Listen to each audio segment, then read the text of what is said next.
अरे अंग्रेजी स्कूलों में हरियाणा के रामचरितमानस को जोक जोक की तरह दिखाया जाता है। माता सीता नाच रही है, रावण के गोदी में जाकर बैठ रही है और हम हैं करके हिजड़ों जैसे हंसते हैं। जो राम के चरित्र के ऊपर भारत में विवाद खड़ा कर सकते हैं, क्या वो बापू आसाराम को बदनाम नहीं कर सकते? यहाँ राम मंदिर बनेगा या नहीं बनेगा, इसके ऊपर विवाद करने वाले अपने कुल के गद्दार यहाँ पे हैं। तो उन गद्दारों ने कुछ सोचा होगा, बैनर निकलवा देंगे। तुम्हें क्या लगा यहाँ क्या गोटियां खेलने हम लोग आते हैं क्या? जय श्री राम।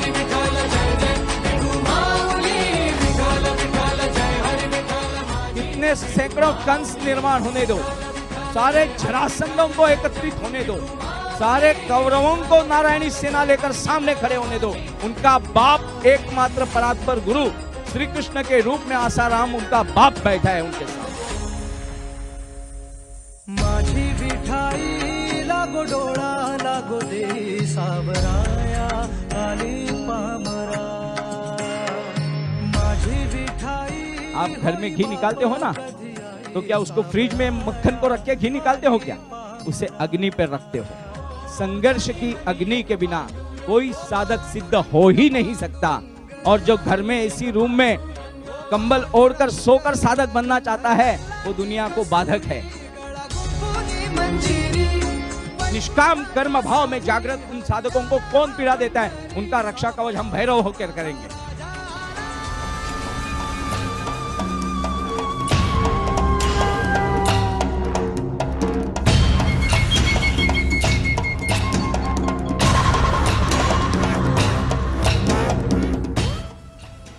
महाराष्ट्र मेला तरी राष्ट्र मेले, मराठ्या विना राष्ट्र गाडा न चाले।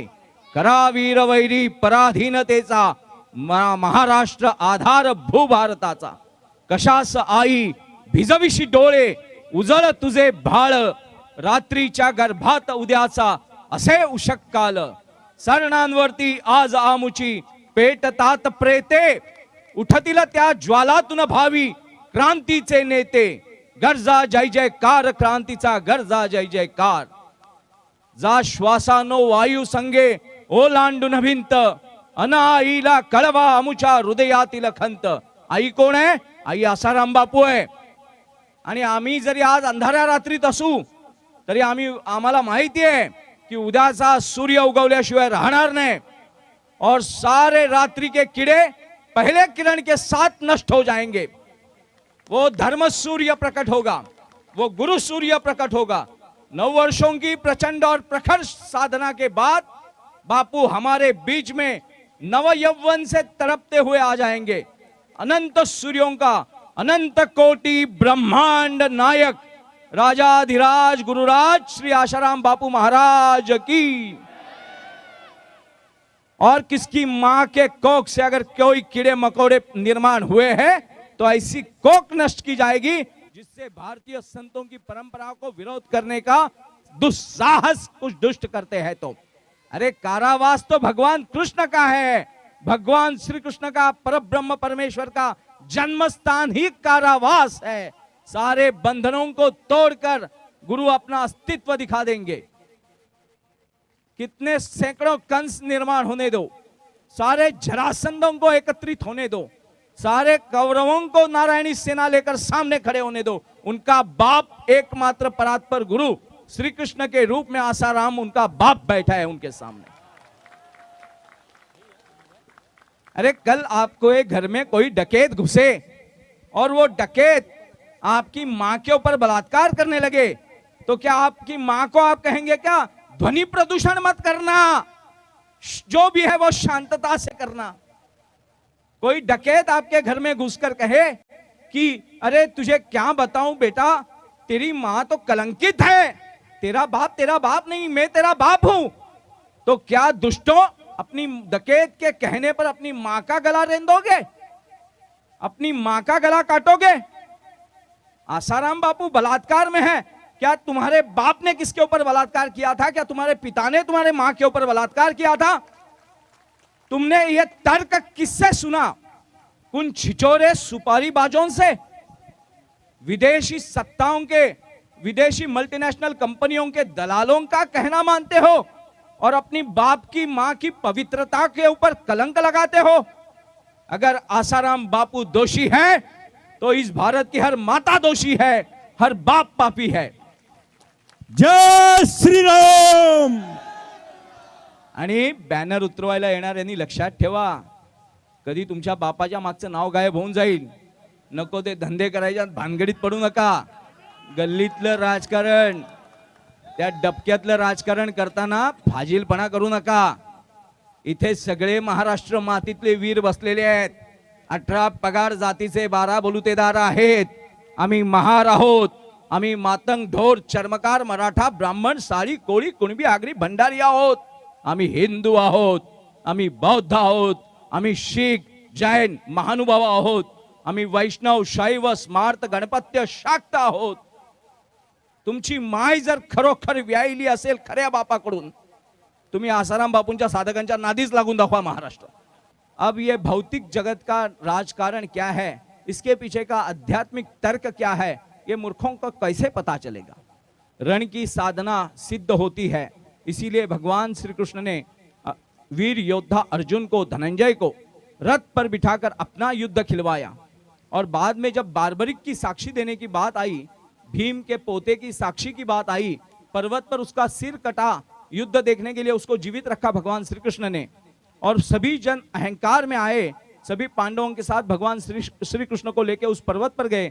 और बार्बरिक तू बता, मैंने, भीम बोलता है कि मैंने कैसे मारा दुशासन को बता. अर्जुन कहता है मैंने पितामह को कैसे मारा वो बता. द्रोणाचार्य को कैसे मारा वो बता. कर्ण को कैसे मारा वो बता. वो बार्बरिक हंसने लगा. किसने किसको मारा है? अरे तुम सबका बाप रथ पर बैठा है.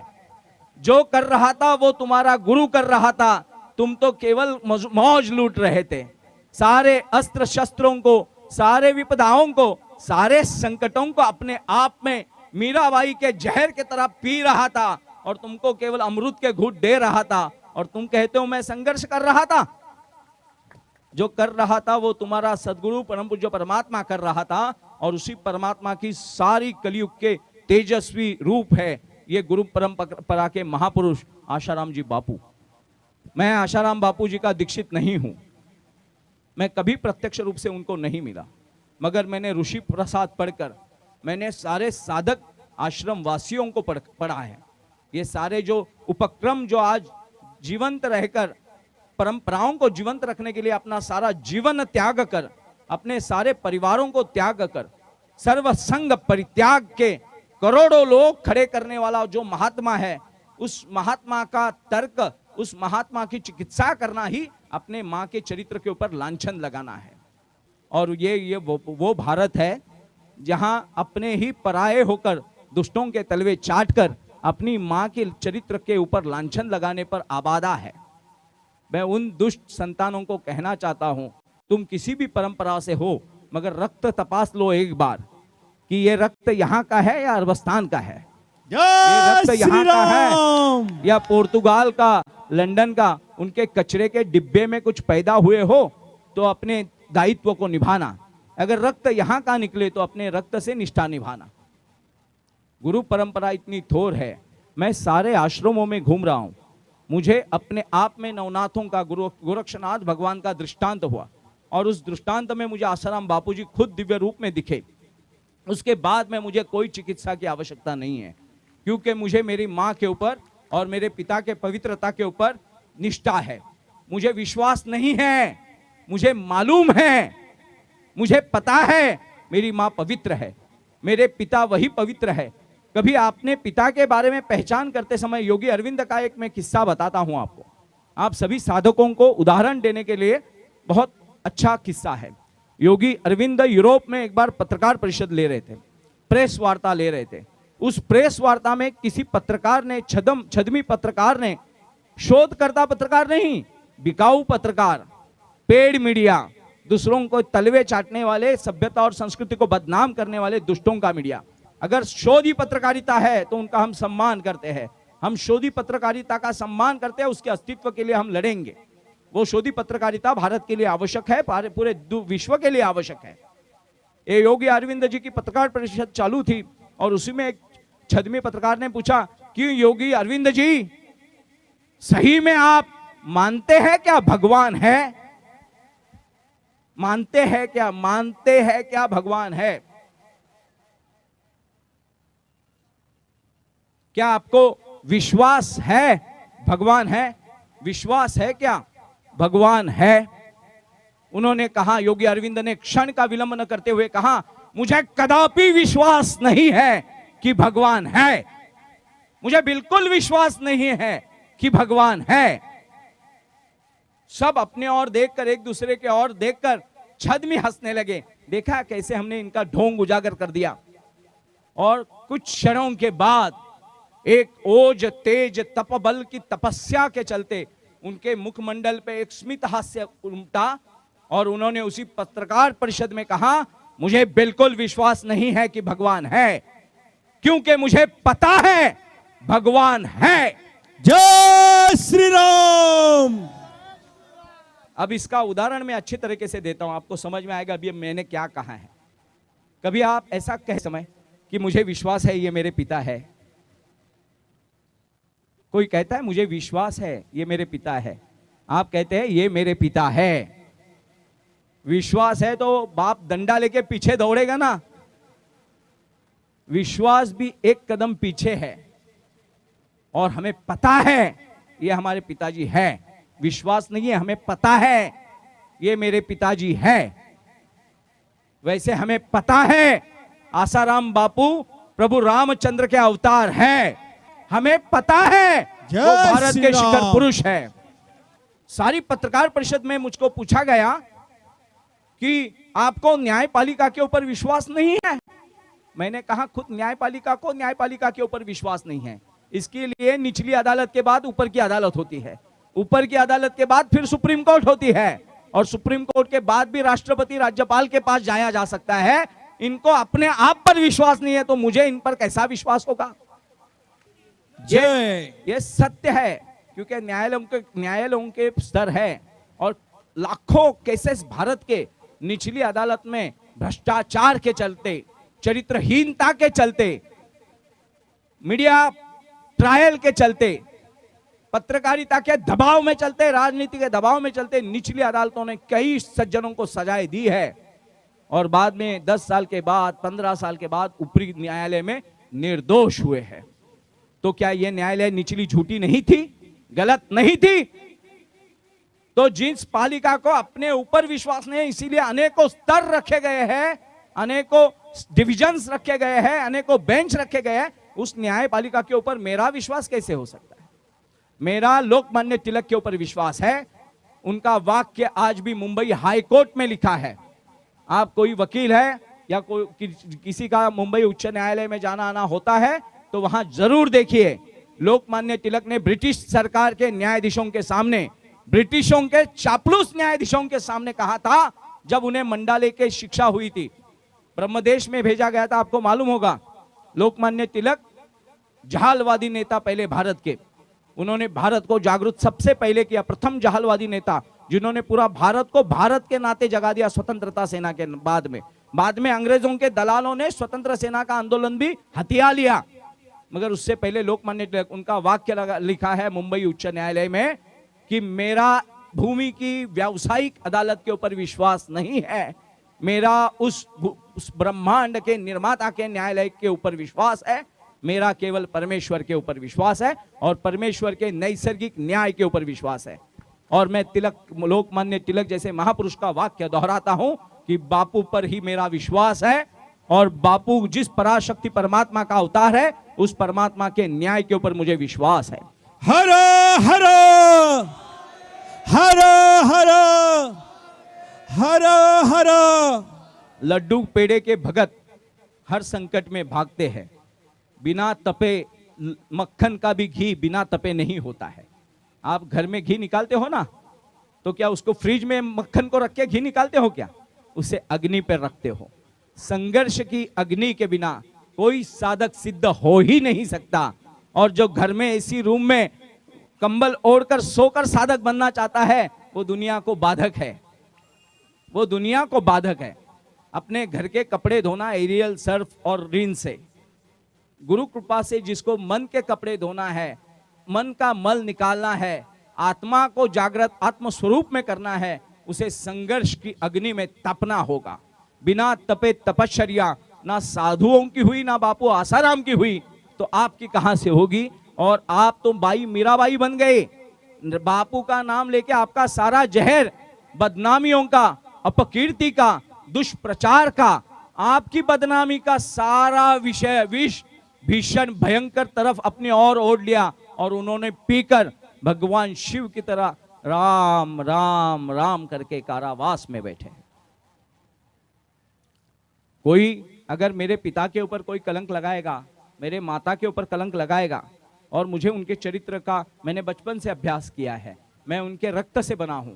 आज जो माता पिता का पूजन हुआ, अपने रक्त की पूजा, अपने वरिष्ठों की पूजा अपने हाथ से करनी।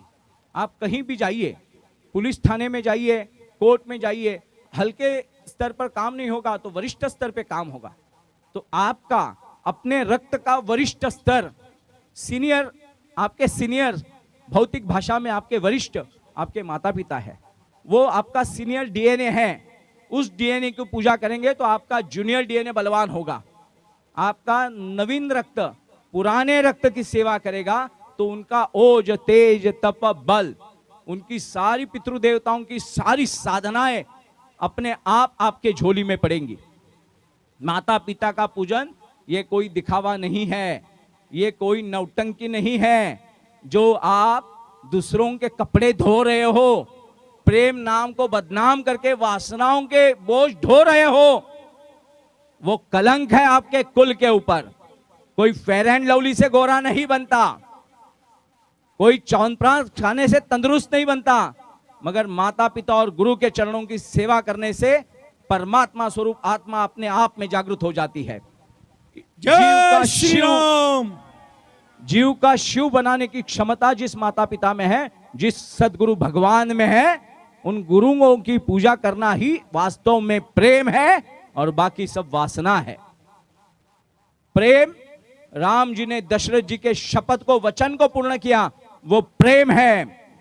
भक्तों के लिए दौड़कर हलाहल का विष, देव और देवासुर संघर्ष में निकला हलाहल का विष पीने वाले शिव जी सृष्टि के ऊपर प्रेम का एक बड़ा मुकुटमणि है। 14 करोड़ हिंदुओं को कर्म हिंदू और धर्म हिंदू बनाने वाले केवल जन्म हिंदू आप थे, मगर वास्तव में आप अंतरात्मा से पूछिए, मुझे धर्म हिंदू किसने बनाया, मुझे चरित्र संपन्न हिंदू किसने बनाया, मुझे सम्माननीय हिंदू किसने बनाया, मुझे आदर्श हिंदू किसने बनाया। आज आपके माता पिताओं के चरण ढोए गए, पूजा गया। कोई बच्चा सिगरेट पीते हुए मां को बीड़ी टपरी पे दिखे तो खुश होंगे आप? तो ये आनंद देने वाला प्रसंग किसने निर्माण किया? मुझे तो नहीं पता था माता पिता पूजन, कोई झूठ ना बोले, ये वर्षों की नहीं सदियों की पूजा है, मगर हम नहीं करते थे, ये खंडित हुई थी। और खंडित ज्ञान को अखंड करया, गुप्त दान को प्रकट किया, हमारी मातृ पितृ पूजन की कुंडलिनी को जागृत करके हम में दिव्यता निर्माण की आसाराम जी बापू ने। पक्ष बदले जा सकते हैं, चप्पलें बदली जा सकती है, वस्त्र बदले जा सकते हैं, मगर कितना भी चाहकर माता और पिता बदले नहीं जा सकते। माता से झगड़ा होने के बाद कोई चोर मार्केट में जाके, चोर बाजार में जाके नया बाप खरीद कर नहीं लाता, और लाएगा भी तो लोग हंसेंगे, तेरे को तो साले कुल की पहचान नहीं है, तू क्या हमें ज्ञान बटोर रहा है। हमें अपने कुल की पहचान है, कुल का अभिमान है, और कुल के सदगुरु आसाराम बापू है, ये कहने का भी हमें गौरव है। कोई छिचोरे लोग आपके घर में घुस के आपके कुल की मर्यादा को भंग करे तो आप मार मिटने पर आबादा हो जाते हो। और आपकी गुरु परंपरा को कोई मल्टीनेशनल कंपनियां, जिनकी ब्लड प्रेशर की दवाइयां, जिनके शुगर मधुमेह की दवाइयां, जिनके वासनाओं के प्रोडक्ट, जहां भारत दुनिया की सबसे बड़ी बाजार पेट है, भारत दुनिया की सबसे बड़ी बाजार है, यहाँ बहुत सारे खरीदार हैं, इसीलिए नए नए प्रोडक्ट यहाँ लाए जाते हैं वासनाओं के। नवरात्रि को बदनाम करने के लिए कॉन्डम की खपत ज्यादा हुई, ऐसे नीच वार्ता टीवी चैनलों पे दिखाई जाती है, और हमारे घर की हर देवी को कलंकित किया जाता है, हमारी माँ को कलंकित किया जाता है, हमारी बहन को कलंकित किया जाता है। पति और पत्नी, भारत में शिव और शक्ति है, राम और सीता है, स्त्री और पुरुष नहीं है। पत्नी उस शक्ति का नाम है जो पुरुष को अपने पतन से रक्षा करती है। पुरुष को पतन से बचाने वाली शक्ति का नाम पत्नी है। वासना का नाम पत्नी नहीं है, साधना का नाम पत्नी है। क्षण की पत्नी अनंत की माता है। बिस्तर से उठते उठते ही वो हमारी मां बन जाती है। ये भारत भूमि है। परस्त्री को तो हम वासना की तरफ से देखते ही भी नहीं, हम उन्हें माता जी करके आवाज देते हैं। मैंने आश्रम वासियों की सहजता देखी, सरलता देखी, सभ्यता देखी। बाहर रहने वाले साधक भी और आश्रमवासी भी एक ही स्वरूप में ढल गए हैं। वो ना बाहर का खाते हैं, ना रास्ते पे चौपाटी पे खड़े रह के अपनी जीभ की वासना को मिटाने का मूर्ख प्रयास करते हैं, ना वस्त्रों से अपने आप को चमकाने का प्रयास करते हैं। वो तो हरिओम हरिओम हरिओम बोल के आत्मा को परमात्मा में जागृत करने का प्रयास करते हैं, निरंतर अखंड। ऐसे साधकों के महागुरु, जिसने 14 करोड़ परिवार जन्म से हिंदू थे, उन्हें धर्म से हिंदू किया, उनको कर्म से हिंदू किया, निष्काम कर्म भाव में जागृत किया, जिनका अहंकार नष्ट करके उनको निर्विकार निराकार परमात्मा के दर्शन करवाने का प्रयास किया, उस महापुरुष के ऊपर, चरित्र के ऊपर लांछन लगाना, यह भारत के ऊपर हुआ बहुत भयंकर भीषण छल है। अरे अंग्रेजी स्कूलों में हरियाणा के रामचरितमानस को जोक की तरह दिखाया जाता है। माता सीता नाच रही है, रावण के गोदी में जाकर बैठ रही है, और हम है करके हिजड़े जैसे हंसते हैं। जो राम के चरित्र के ऊपर भारत में विवाद खड़ा कर सकते हैं, क्या वो बापू आसाराम को बदनाम नहीं कर सकते? आप सोचिए,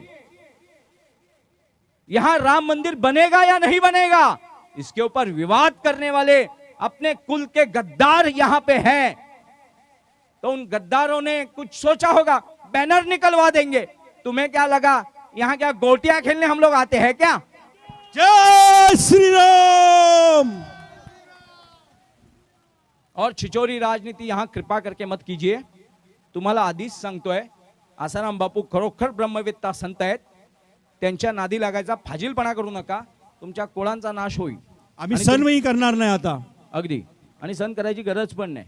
सण तुम्ही निरुपद्रवी आहात, तुमच्यामध्ये उपद्रवमूल्य शून्य करून परोपकारिता जागृत केलेली आहे। मी आसाराम बापूंचे सगळे आश्रम बघितलेत, सगळे साधक बघितलेत, ते परोपकारी आहेत। काहीतरी द्यायची इच्छा आहे, सगळं जमापुंजी करायची इच्छा नहीं, द्यायची इच्छा है, परोपकारी है। निष्काम कर्म भाव में जागृत उन साधकों को कौन पीड़ा देता है, उनका रक्षा कवच हम भैरव होकर करेंगे, शंकर होकर कल्याण करेंगे और भैरव होकर रक्षण करेंगे। इस भगवान राम के, कृष्ण के, ये अर्जुन के रथ पे भगवान कृष्ण ने जिस ध्वज को लगाया, आसाराम बापू ने जिस गुरुकुल के भगवे ध्वज को लिया, अपना कोई ध्वज नहीं निर्माण किया इन पार्टियों की तरह। उन्होंने भगवान काशी विश्वनाथ का ध्वज लिया है। देखिए, किसी पार्टी का ध्वज नहीं है। ये रघुकुल रीत सदा चली आए, प्राण जाए पर वचन न जाए। वो वचन न जाने वाले संतों का ध्वज है भगवा।